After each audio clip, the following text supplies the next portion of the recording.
What is up, guys? Welcome back to the Rev Report. Today we'll be looking at a 2022 BMW 330e sedan. We'll be looking at its interior, exterior, special features, exhaust note and driving dynamics. Stay tuned.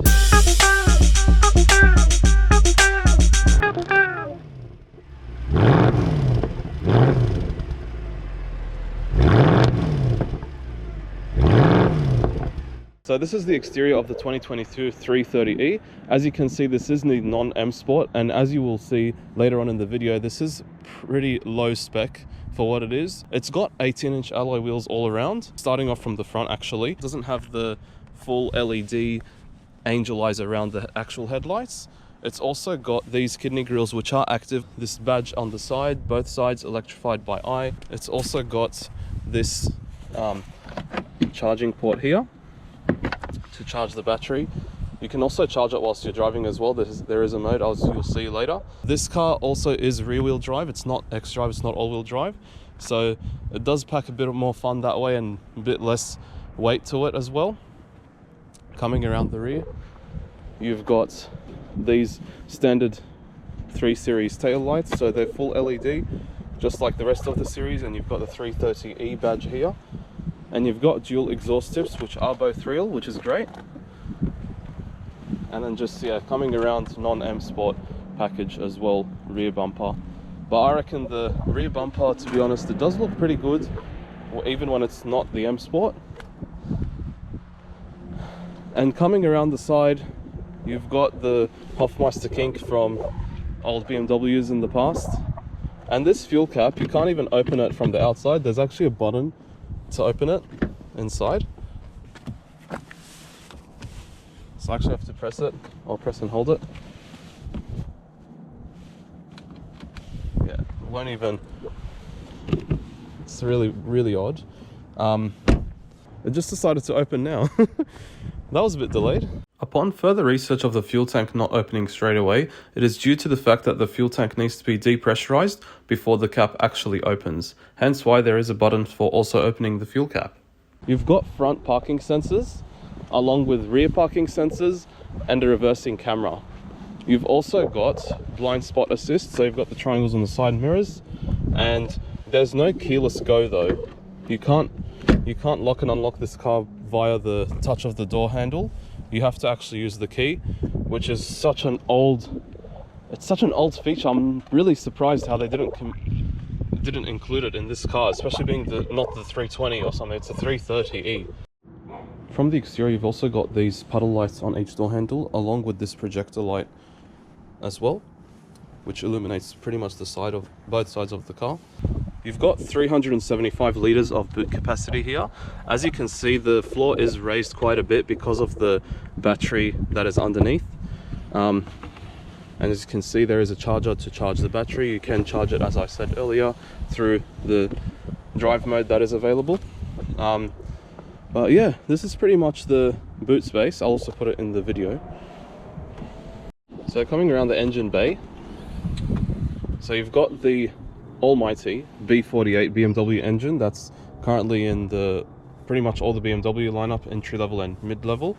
You've got 135 kilowatts from this engine, plus another 80 kilowatts from the electric motor, which combined it puts out 215 kilowatts of power, 0 to 100 in 5.9 seconds. Torque of 300 Newton meters, all mated to an 8-speed ZF automatic gearbox going to the rear wheels. You've got a 10.8 kilowatt hour battery, along with a 4-hour charge time, and it only provides 60 kilometers of electric range alone. So it's not really the best, but this is what BMW has offered. So there are better options out there, definitely. I have to say one thing about this bonnet, or this front end of the car. It's really long. So it's such a long bonnet, like when you're driving behind the wheel, it feels like it's never ending. Now let's hear how this hybrid BMW sounds like.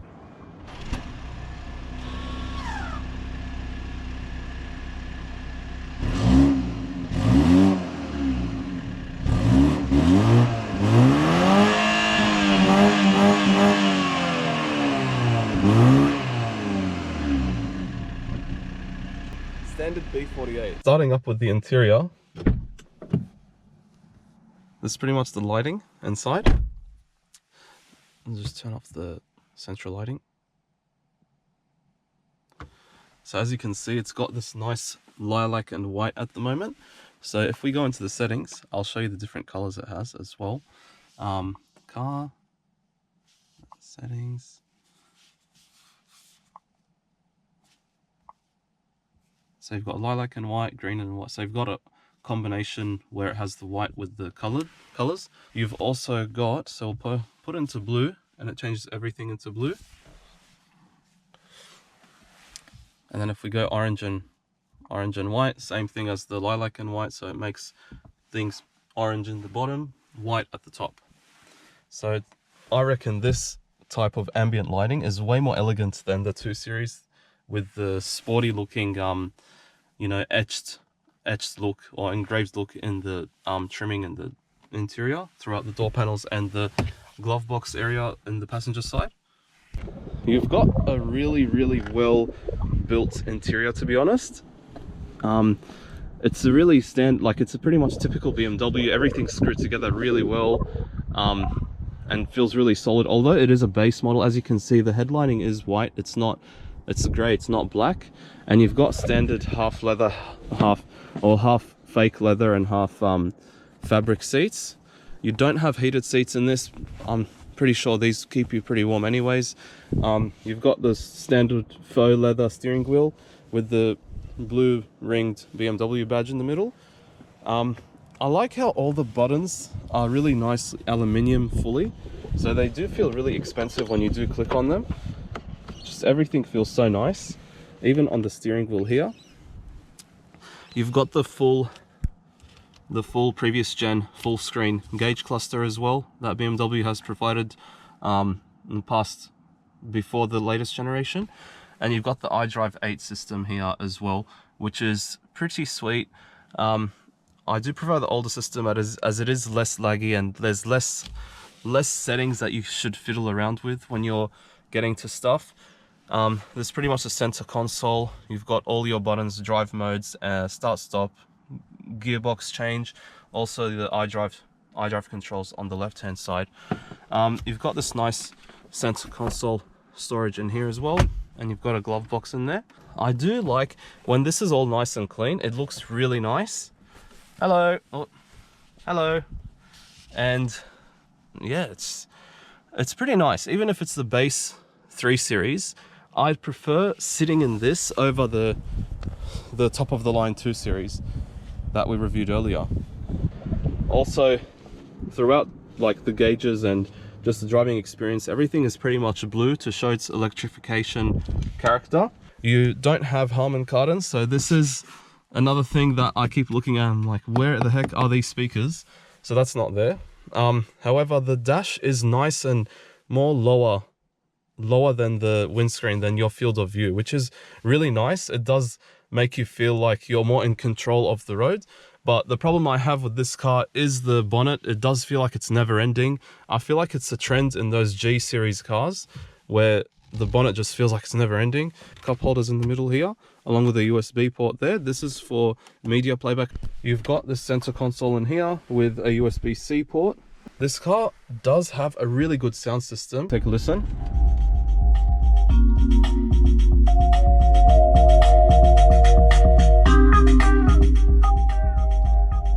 It doesn't go as loud, but there's no distortion and it just has a really clean sound to it. You've got memory seats with electric control as well. I'm pretty surprised given how many options this car does not have. Another thing you don't have in this car is a bloody sunroof, but you do have an SOS button, which is pretty useful when your car has flipped over. You've got these lights which are not cool white. They're like they're like between cool and warm white LED, which is pretty nice, I reckon. Still, it's got this nice luxury touch to it. One definite negative BMW trait, modern BMW trait that this car has, and it's a really big offense to it as well. It's got a physical button for the auto high beam right here, and so when you press it, function acquirable, and it actually tells you on the system that it's available in the connected drive store. So you actually have to purchase it for a feature that's got a physical button in your car. Yeah, so this is how bad the BMW subscriptions have gotten. It does feel pretty airy and it feels nice and spacious, but at the same time compact. So it's a very good balance. BMW have done a great job designing this interior, and I reckon it's worth every penny, especially if you get a better options car. Buttoned climate control instead of being your in-screen like the newer G series cars. And you've got a glove box compartment in here, which does have a really nice cool white effect to it as well. You've got auto headlights, you've got the controls here for your lighting, exterior lighting. I can't really say there's many special options, but when you do press the start button, it does make a nice funky electric sound, as you'll see. So it has nice bass to it as well. And then when you want to turn it off, it has a nice sound as well. Take a listen.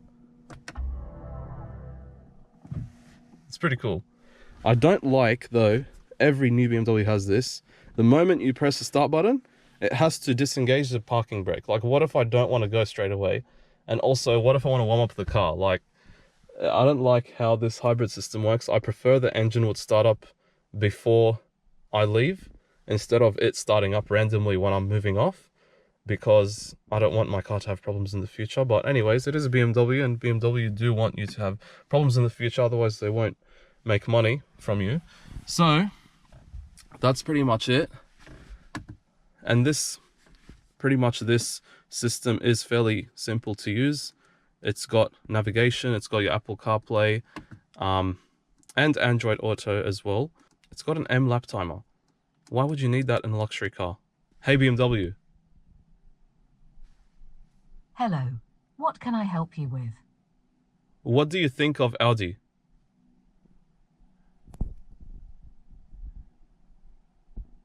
They build wonderful cars. But here we are, both making the most out of your BMW and its driving pleasure. A bit cocky, don't you think? Going to the rear of the car, you've got a lot of legroom. And the seats are so nice and nicely reclined. The shut of the doors are really solid, especially given that it's not a frameless door. It will be pretty solid, as you'd expect. And just sitting back here, it feels so comfortable, especially on long road trips. You know, it does have a lot of legroom. This is my seating position at the front, and yeah, just headroom is pretty good. I reckon the corner here, like next to my head, maybe a little bit, feels like it's almost going to squash, but no, not really. There's plenty of headroom. And yeah, like sitting back here, it does feel very comfortable. And you've also got the same creature comforts pretty much as the front. So you've got your own climate control here. You've got 2 USB-C ports to charge your phones. You've got these pockets here at the front of you, and cup holders, along with speaker grills, the ambient lighting, and these really nice aluminium trimmed buttons and door handles as well. Now let's go for a drive. You've got in the drive mode, so let's go through that. In this car, you've got battery control mode. So you turn this on so that you put a target value for how much you want the battery to be charged at. It's great for city driving probably, but not so much for highway and for long distances. So somewhere in Europe is probably going to be a better fit for this 330e. You've also got sport. So you've got extra boost, which does provide all the punch, all the power from both motors. The hybrid mode, which only turns on the engine when it needs to. And you've got fully electric, which you can use your full electric range instead of using the engine at all.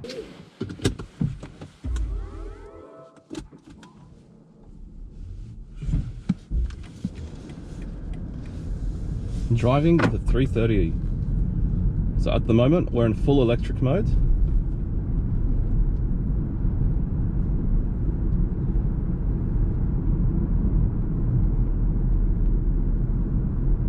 It's got a very, very comfortable ride. For some reason, whenever you turn on the indicator, the sound comes out from the glove compartment there, which is so weird. It's so confusing.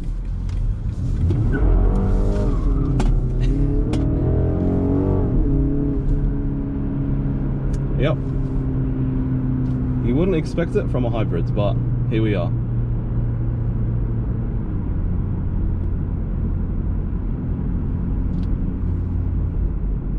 Come on.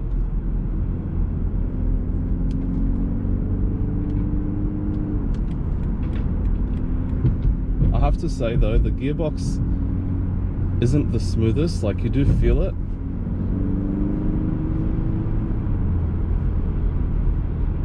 Probably it's a ZF 8-speed trait, but yeah, it's not as smooth as you'd expect.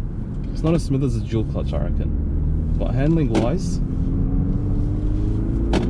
it does handle pretty sweetly, especially it being rear-wheel drive. And you've got these nice paddle shifters as well. And another thing, you've got this nice turbo whistle. Take a listen.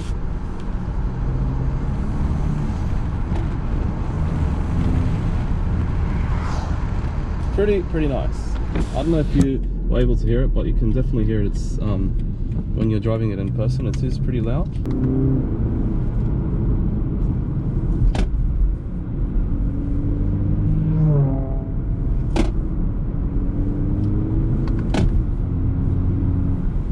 This car does have a heads-up display as well, which shows you a rev counter in the sports mode. Just take a loop around because I do want to take a photo of it. Yeah, this 0 to 100 time of 5.9 seconds is definitely believable in this car. It's got a lot of acceleration, which is really nice. It feels nice. I'd like to say it doesn't feel like it's really heavy, but because it is the non-M Sport, so it doesn't have the M Sport suspension, it does feel more comfortable rather than sporty, but at the same time you do have nice handling. I'd prefer it over the 220i, to be honest. So this car also comes with the collision alert warning, also the blind spot assist as I mentioned earlier, and the lane keep assist as well. It feels heavier than it should because it is the hybrid version. Thank you guys for watching. Be sure to like, comment, subscribe, and I'll hope to catch you all in the next video. Cheers.